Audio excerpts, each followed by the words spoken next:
বাবার সাথে প্রায় ঘন্টাখানেক ধরে ব্যাংকে বসে আছি। বিরক্ত হচ্ছি খুব। যত না নিজের উপর তার চেয়ে বেশি বাবার উপর। অনেকটা রাগ করেই বললাম, বাবা কতবার বলেছি অনলাইন ব্যাংকিংটা শেখো। বাবা বললেন, এটা শিখলে কি হবে? ঘরে বসেই তুমি এই সামান্য কাজটা করতে পারতে। শুধু ব্যাংকিং না, শপিংটাও তুমি অনলাইনে করতে পারো। ঘরে বসে ডেলিভারি পেতে পারো। খুবই সহজ, কিন্তু এই সহজ জিনিসটাই তুমি করবে না। বাবা জানতে চাইলেন, করলে আমাকে ঘরের বাইরে বের হতে হতো না, তাই না? হ্যাঁ বাবা, তাই।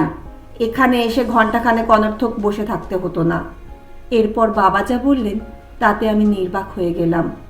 বাবা বললেন, এত সময় বাঁচিয়ে তোমরা কি করো? ফোনেই তো সারাক্ষণ ব্যস্ত থাকো। কবে শেষ দিন তুমি তোমার বন্ধুর বাবার সাথে কথা বলেছ?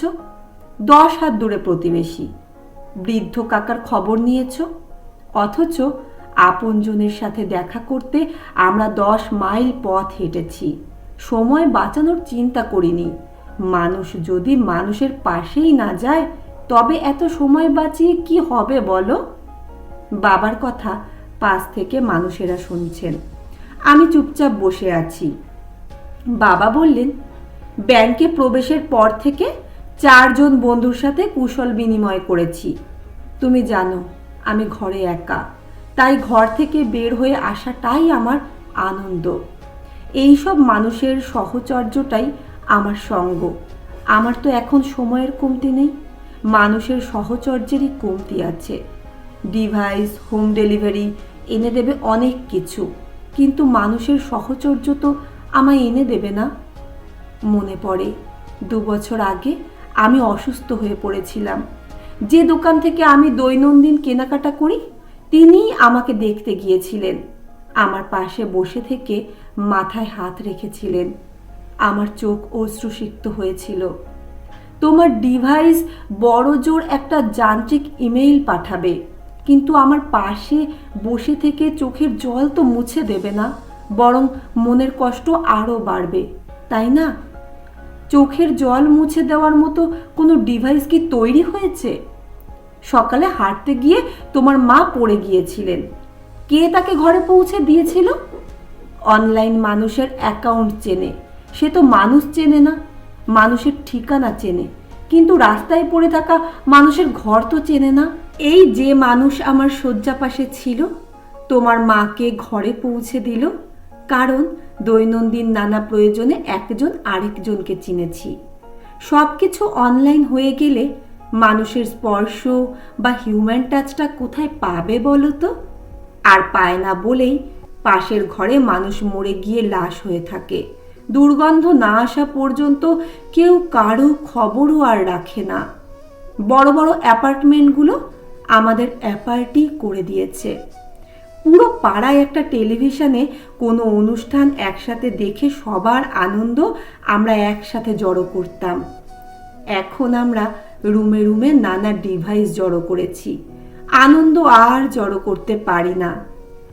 এই যে ব্যাংকের ক্যাশিয়ারকে দেখছো, তুমি তাকে ক্যাশিয়ার হিসেবেই দেখছো, সেলসম্যানকে সেলসম্যান হিসেবেই দেখছো, কিন্তু আমি সুখ দুঃখের অনুভূতির একজন মানুষকেও দেখছি। তার চোখ দেখছি, মুখের ভাষা দেখছি, হৃদয়ের কান্না দেখছি, ঘরে ফেরার আকুতি দেখছি। এই যে মানুষ মানুষকে দেখা, এটা একটা বন্ধন তৈরি করে।